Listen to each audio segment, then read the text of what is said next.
My fiancée returned home intoxicated from her bachelorette night and attempted to crawl into bed with me, but I showed her the security footage I found on her device. Be me, 29-year-old Kevin, marketing manager living in Miami, married to Lisa for 9 years. Got 2 kids, life seems pretty good from outside. It's 1:47 a.m. when she walks through the door. Hair too perfect, eyes too alert, shoes in one hand, phone in the other. Smile just a little too relaxed. She pauses like she's expecting a reaction, like she practiced whatever story she planned to tell me. If I dared to ask, she wasn't supposed to look like that after girls' night. She crosses the living room quietly, drops her keys into the bowl by the stairs, leans over the back of the couch to kiss me. Her lips brush mine like a receipt being handed over. Routine, flat, a transaction done 1,000 times. I don't move, just look at her. Memorize her face, the little details I'd been blind to for months. Lipstick smudged in a way that doesn't come from sipping wine. Hair flattened slightly at the back, like someone's hand had been resting there. A faint, bitter trace of cologne that wasn't mine. She sits down next to me, starts scrolling on her phone, legs tucked under her like nothing's wrong in the world. I pick up my phone too, open the voice memo app, press play. The audio pours out slowly at first, static shifting bed sheets. A man's voice, deep, confident, familiar. Then comes hers, Lisa's voice, breathless and far too alive, saying things she hadn't whispered to me in a long, long time. She stops moving. Her thumb freezes over the screen. Her face doesn't react right away. There's a small crack, though, an almost imperceptible flicker in her eyes. Shock, recognition, fear. I pause the audio.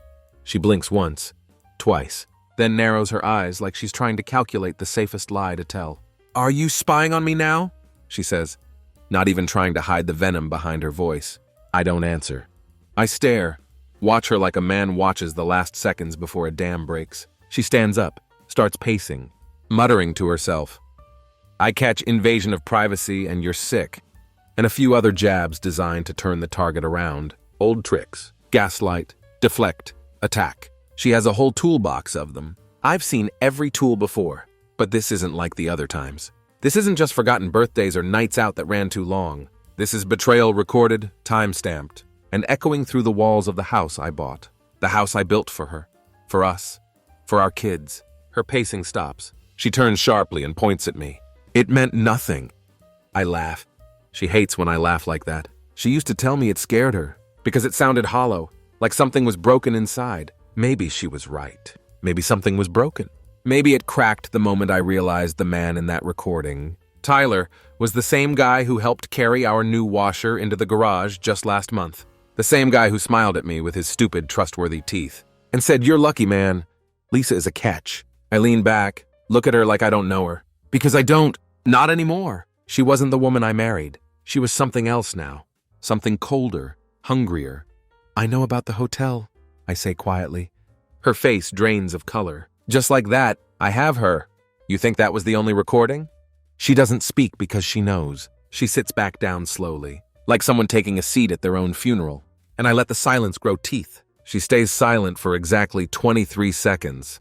I count 23 seconds of her sitting there on the edge of the couch cushion, staring at the floor like maybe if she blinks enough times, the moment would disappear. But it doesn't. I'm still there. The recording still echoes in the corners of the room. Even though I'd paused it, that hotel room laughter, hers and his, still rings louder than the silence between us. "You went through my stuff," she finally says. Not "I'm sorry," not "please let me explain," not even a lie that sounds like regret. I don't flinch. "No, I followed you." Her head snaps up, eyes sharp like a cornered animal, suddenly realizing the hunter wasn't just bluffing. I lean forward, elbows on knees. 3 nights ago, girls' night again. "Only you weren't with Melissa, were you?" I open my phone again and tap a photo. There she is, clear as glass. Lisa in the hotel lobby, wearing that black dress she said was for special occasions. Tyler standing next to her too close, his hand on the small of her back like it belonged there. Her smiling like someone who hadn't had to pretend all night. I flip to the next photo. Them at the bar. Then the elevator. Then finally him brushing a hand across her hip.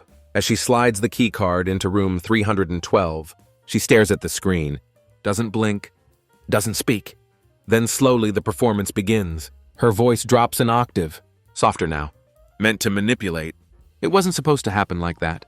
I laugh once through my nose. "You mean the part where you let him touch you?" While I was home making pizza rolls for our kids? That stings. She looks away, wipes the corner of her eye. Like she wants me to think she's crying, but there aren't any tears. Not really. Then comes the pivot. You've been different, she says. You don't talk to me. You don't look at me like you used to. I feel invisible. There it is. The classic reversal. Turn it back on me. I stand up. My voice doesn't raise, but it cuts sharper now. So your solution was to crawl into bed with Tyler? Her mouth opens. No words. I keep going. While I was coaching Noah's soccer team, while I was pulling double shifts to pay for your mother's physical therapy, while I was canceling plans with friends to stay home and connect, because you said we were drifting, I pace once across the room, then stop. I asked you twice if something was going on. You looked me in the eye and said, "Don't be paranoid." She stands up now too, not to apologize, not to beg, but to fight. And then she says the second line that I'll never forget.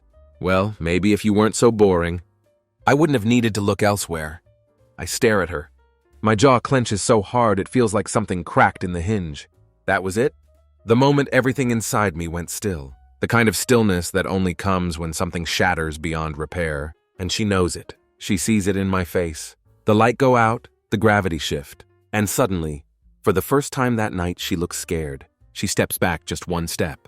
But it says everything. She knows she's crossed a line and there's no walking it back. And still, she tries to cover it. I didn't mean that, she mutters. I don't move. Lisa, I say, do you even hear yourself? She folds her arms wrapped in that blue robe she always wore after nights out. I used to think it was sexy. Now it looks like a costume. Something borrowed from the woman she used to be. Or maybe she had never really been that woman at all. I didn't plan it, she says quieter this time. It just happened. No, it didn't. I shake my head, step closer. You chose it. You chose every text. Every time you left this house with a lie in your mouth. You chose him over and over. Her eyes dart around the room like she's searching for a way out. Some hidden door behind the bookshelf. That might let her escape without consequences. I wasn't happy, she whispers. And you never said a word. I tried. No, you lied. And just like that, the fight drains from her. Her shoulders slump, hands limp at her sides. The show is over. No more excuses. No more crocodile tears. What now? She asks. My throat tightens because the truth is I don't know. I have spent 9 years building this life with her. We have routines, inside jokes, a whole world built on shared memories, and now all of it feels like someone else's movie playing in reverse, scene by scene, unraveling until the whole thing dissolves into static. I don't know yet, I say. She sits back down, slower this time, more deliberate, like she's trying not to provoke. Whatever version of me she thinks she's awakened. But I wasn't angry anymore. I was something colder beyond it. I want to see the kids, she says suddenly. That hits harder than anything else that night. The idea that she thinks she can just flip the switch, like nothing had happened. They're asleep, I say. She blinks. But I'm their mother. Exactly, I say. So start acting like it. And then I walk into the kitchen, open the cabinet above the fridge, and pull down the envelope, thick, heavy, full of printed screenshots, dates, timestamps, copies of hotel receipts, messages between her and Tyler, even the one where she told him, he's too stupid to ever figure it out. I toss it onto the coffee table. She doesn't touch it. I grab my keys. Where are you going? She asks. Out, I say. To breathe. She stands up. You can't just leave. You left first, I say. You just kept coming back. And I left her standing there alone, in the quiet house that no longer felt like mine. The air outside is thick, still holding on to the heat from the day. I get in the car, start the engine, and just sit there for a minute. My hands on the steering wheel, not moving, barely breathing. The garage light is still on. Through the slats in the window, I can see her pacing again, probably rehearsing her next line. Probably wondering how much I know. What else I've seen. She always underestimated me. Thought I was too quiet, too nice, too trusting. She wasn't wrong. Not before, but tonight, she woke up someone else inside me. I don't even realize where I'm driving until I pull up outside Ryan's place. My best friend since high school, the guy who'd known Lisa almost as long as I had. He opens the door half asleep, t-shirt inside out, and takes one look at my face before saying anything. You all right? I hand him the envelope. 10 minutes later, he sets it down without saying a word. His mouth is a hard line, his jaw locked like he's chewing the rage back. Jesus, he says finally. How long? Months, I say. He nods slowly. Then again, faster. And it's Tyler. I don't answer. He already knows. I never liked that guy. No one did. We sit in silence for a while. The sound of a ticking clock fills the space, like a countdown to something no one was ready for. You staying here tonight? He asks. I don't know. You should... I don't want the kids waking up without me? Ryan looks at me like he wants to say something else. Something protective. Something aggressive. Maybe about going to Tyler's place and beating the truth out of him. But he doesn't. He knows me well enough to know I'm not ready for the part where anger boils over into chaos. So I go home. The lights are off in the living room now. Her silhouette sits curled on the couch, like she's pretending to be small. But she doesn't speak when I come in. Doesn't ask me where I'd gone. Just watches me like I'm a ghost, floating through the remains of a life she helped destroy. I walk past her up the stairs, check on the kids. Their faces are soft with sleep. Their stuffed animals tucked under their arms like tiny shields. I stand there for a while, long enough for guilt to try sneaking in, long enough for that voice in my head to whisper, maybe you should just forgive her for them. But another voice cuts through louder. Hers. Maybe if you weren't so boring. That sentence lives in my bones now. I go back downstairs. She's still there, awake. Do you want to talk? She asks. I don't answer because what was left to say. Instead, I walk into the guest room, close the door behind me, lock it, and sleep alone for the first time in 9 years. I wake up before the sun. The silence is different in that room. Sharper, unfamiliar. No warm shape beside me. No faint perfume clinging to the sheets. Just the hum of the AC and the creak of wood. Beneath the weight of choices I didn't make but now had to carry. For a moment, I hope it had all been some twisted dream.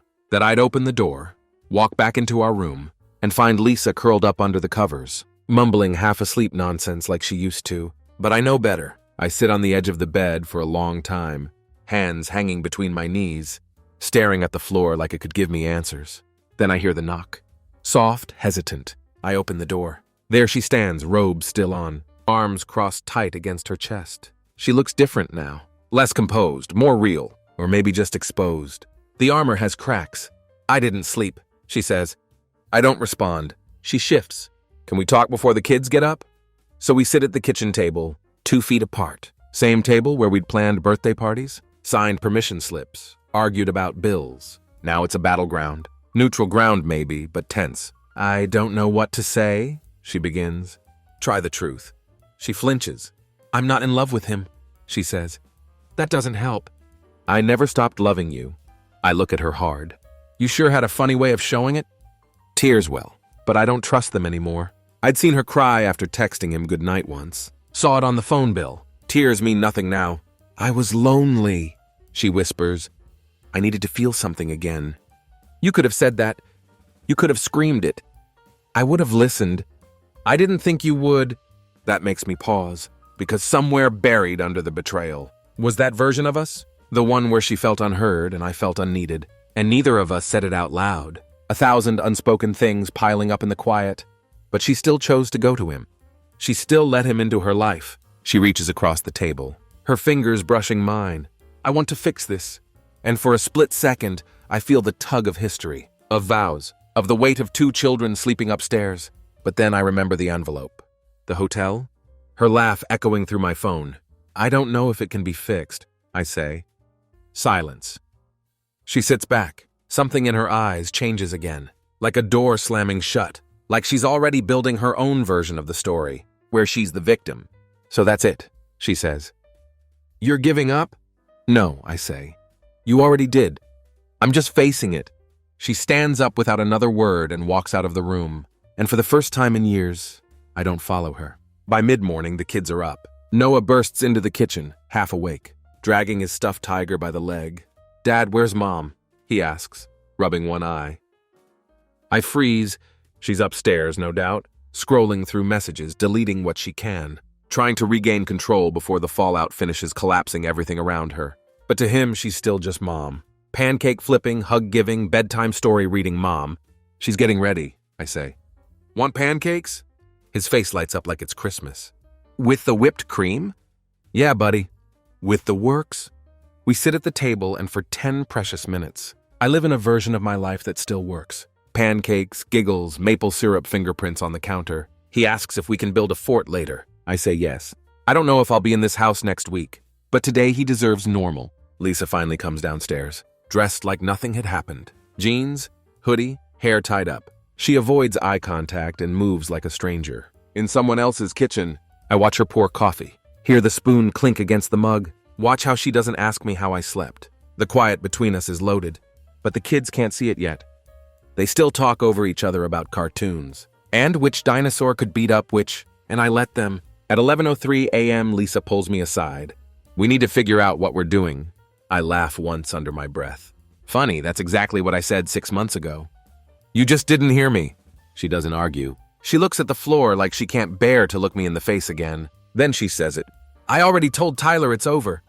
My jaw clenches. Am I supposed to thank you? She steps back like I'd slapped her. No, I'm saying I'm trying to fix it.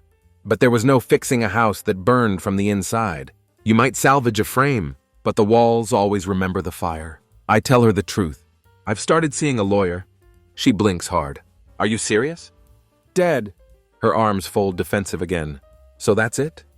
You're walking out on our family. No, I say. You already did. I'm just catching up. I leave the room. Her voice doesn't follow me. But behind me, I swear I can feel the rage boiling under that soft exterior. Not sadness, not regret. Anger. Because she's losing control of me? Of the story. Of how she'd spin it later to her friends. When she plays the poor, abandoned wife. And I don't care anymore. Let her. The truth will stick. She starts doing the thing she always does when she feels the power shift. Overcorrecting. That afternoon, the house becomes a stage. Dishes are cleaned. Laundry folded, kids over-entertained. She's suddenly everywhere offering snacks. Playing games. Talking to the dog. Like it's all a wholesome family sitcom episode. Except it's all performance. Not once does she come to me with actual remorse. No confessions, no deeper truth. Just surface-level cleanup. Like a fresh coat of paint over a collapsed wall. I watch it all quietly.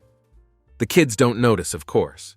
To them, it's just another weekend. Lisa even suggests we do a movie night like old times. I tell her I have plans. Her smile twitches. Later that night, when the house is quieter, and the kids are in bed, I sit in the garage with the door cracked open, just enough to let in the night air. I don't want her in my space. Not even close. She comes out anyway.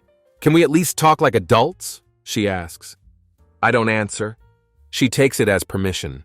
I didn't mean to fall into it with Tyler. It wasn't planned. It was weakness. It was loneliness and yeah, maybe some resentment.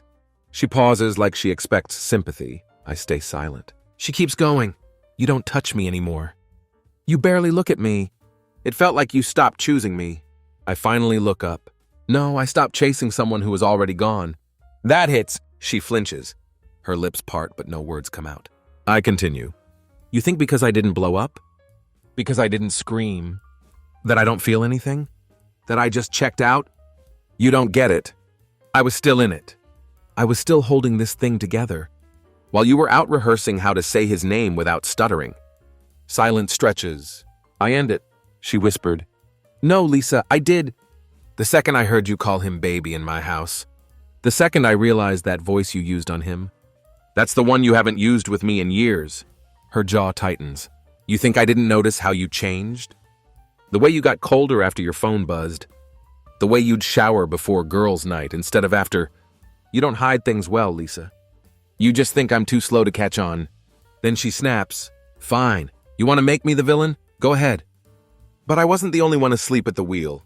Okay, there it is. The rage finally cracked through that mask she'd been trying to hold in place. Yeah, I stand. Then tell me what I did that earned you hotel nights and lies. And Tyler sneaking out of our house. While I took our daughter to ballet class. She opens her mouth, then stops. Because there's no answer to that. Only guilt and the suffocating weight of what she'd done. I walk back into the house and leave her out there in the dark. Because that's where lies belong. The next morning, she doesn't come out of the bedroom. Not when the kids spill cereal on the floor. Not when the dog pukes on the carpet. Not even when Noah knocks over the lamp she bought last fall and bursts into tears, thinking he'd broken Mom's favorite thing. She stays behind the closed door, pretending maybe if she hid long enough, the storm would pass on its own. But it doesn't. I clean up the mess, take care of breakfast, get the kids dressed. I don't do it out of routine this time. I do it because I need to remind myself what's still real, what still matters. The house feels like a museum now. Pictures of a smiling family on the walls, frozen in time, lying with every frame. I catch myself staring too long at the one from last Christmas. Lisa had her arms wrapped around me, her cheek pressed to mine. But I remember that day clearly. She left right after we opened presents, said she had to check on her mom. She didn't. By the time she finally comes downstairs, it's nearly noon. Hair brushed, sweater clean. No trace of last night's fight on her face, except her eyes. They're swollen, red-rimmed, but she holds her head high, like someone who hadn't burned the house down. "Can we talk?" she asks again. I nod once, not because I want to, but because I need to hear where her mind is now. What version of reality she's going to try and sell me this time. We sit across from each other in the sunroom. Neutral ground, the same place we had our wedding anniversary dinner last year. She looks around like she's trying to gather courage from furniture. "I've been looking at therapists," she says. I raise an eyebrow. Couples therapy or even just for me? How I need to understand why I let it get this far. "You didn't let it get this far," I say. "You drove it this far." She winces but doesn't deny it. "I want to be better," she says. "For you, for the kids, for myself." I should have felt something then. Hope maybe, relief. But all I feel is tired. "Are you sorry?" I ask. "Because you hurt me or because you got caught?" She opens her mouth, closes it. That's her answer. "I don't know if I can ever trust you again," I say. And without trust, there's nothing left. Tears finally come then. Real ones this time, but it's too late for that kind of currency. The account is overdrawn. She reaches across the table, her hand trembling. "I miss you," she whispers. I look at her hand, then at her, and say the only honest thing I have left. I miss who you used to be. The next few days are a quiet storm. No yelling, no more late-night arguments, no pleading or door slamming.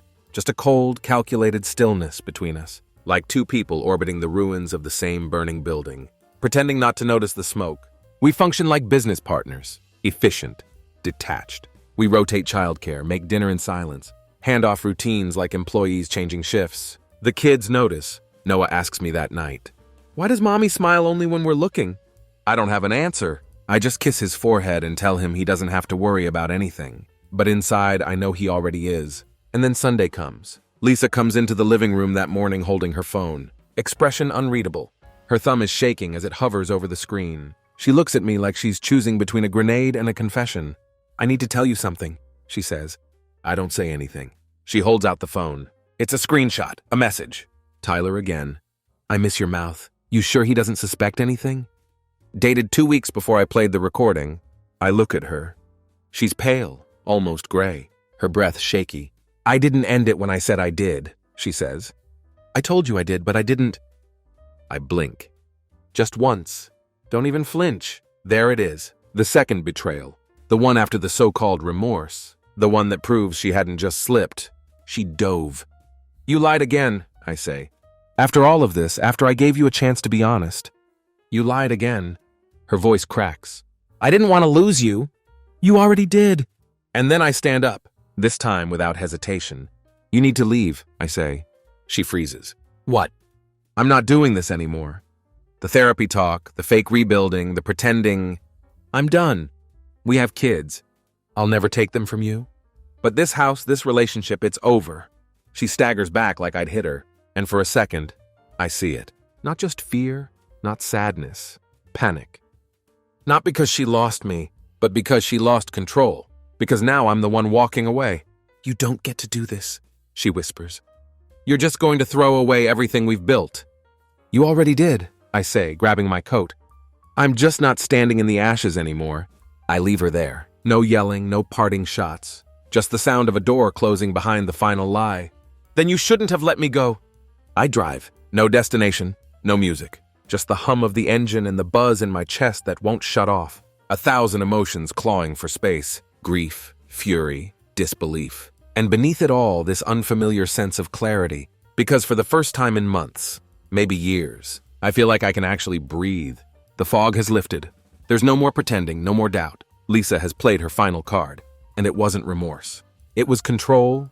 And when control didn't work, she tried fear. Fear of separation. Fear of me walking away. Fear of facing the mirror alone. She didn't miss me. She missed the version of her that existed in my forgiveness. I end up at the lake, the one near my parents' old cabin, sit on a bench by the water until the sun starts slipping behind the trees. and I think about the boy I was before her. Before marriage, before betrayal.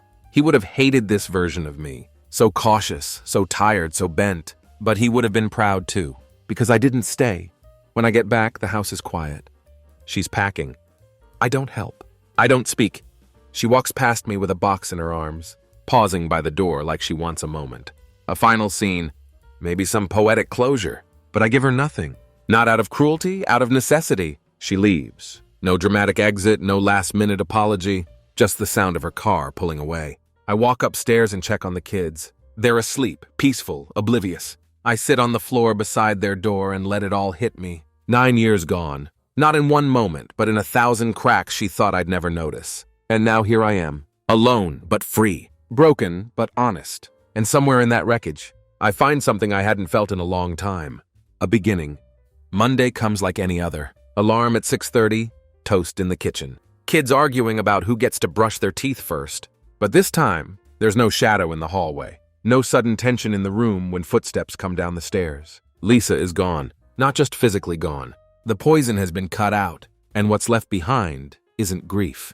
It's quiet. Raw, strange quiet. The kind that doesn't ache. The kind that lets you hear your own thoughts again. I drop the kids off at school, stay in the car afterward, and stare out across the lot as other parents rush past. All these people pretending to have it together? I don't have to pretend anymore. By noon, I'm sitting across from my lawyer. Not the expensive type with a penthouse office and gold cufflinks. Just a regular guy in a tan jacket, who looks at the folder I hand him and says, "You've got more than enough." The evidence, the messages, the receipts, the audio. He asks if I want to fight for full custody. I don't. Not yet. She's a bad wife, not a bad mother. But I make it clear I'll be protecting the kids with everything I have. He asks if I want the house. I say yes because the house is mine. I painted the walls, built the swing set, rewired the lights, paid the mortgage, sat up late at night while Lisa was out, texting Tyler from a parking lot. This isn't just a place. It's proof. Proof that I showed up, that I stayed faithful, that I tried. That night I get a text from her. I hope someday you'll forgive me. I stare at it for a long time. Type a response, delete it. Type another, delete that too. Then I put the phone down and do something I hadn't done in years. I read a book, drink tea, open the window and listen to the wind like it means something. I'm not healed, not even close, but I'm healing. And that's more than I'd had in a long time. I don't respond to her message. Not that night, not the next one, not ever. Because forgiveness isn't something you hand over like a receipt. It's something earned. And she had stopped earning the second she chose a lie over a conversation. Days turn into weeks. The kids adjust faster than I expected. Children are like that, more resilient than we give them credit for. They ask where she is, and I give them the truth, filtered and gentle. Mom needed some time. She's staying somewhere else. But she still loves you. Because no matter how much I hate what she did, I won't poison them against her. That kind of bitterness eats through everything. Eventually, she starts taking them on weekends. Always punctual, always polite. She smiles too much during pickups. Like she thinks she can audition her way back into the role of wife.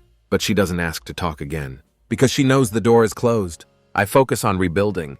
The house gets quieter but lighter. I rearrange the living room. Take down photos I can't look at without feeling a knife twist in my gut. Hang up new ones. Me and the kids at the park. Noah covered in mud. Ellie wearing her dad's shoes, grinning like a tiny storm. I laugh again. Not a bitter laugh. Not that empty sound I used to let out when something hurt too much to name. A real one. The kind that comes from remembering who the hell you are. I start running again, reading. Cook more, join a community group. Nothing dramatic. Just pieces of a man stitching himself back together without apology. One night, weeks later, I open the old box in the closet. Inside is a photo of Lisa and me, back when we still believed everything would last forever. I look at it for a long while, and instead of rage or grief or even longing, I just feel distance. That version of her, that version of me, they're gone. We both made mistakes. Hers were louder, crueler, more permanent. But I wasn't blameless. I had stopped showing up in ways that mattered. Stopped hearing her before she started whispering to someone else. But none of that justified betrayal. She didn't slip. She jumped. And now I know better. If you're reading this and you feel like something's off in your relationship, don't ignore it. Don't wait for a recording or a hotel receipt. Speak up. Ask hard questions. Listen harder. And if you catch them lying with that same tired smirk, don't chase. Don't scream. Don't beg. Stand up. Walk away. Let the silence do the work. Because trust once broken like that doesn't just come back, changes you forever. And sometimes that's exactly what you needed.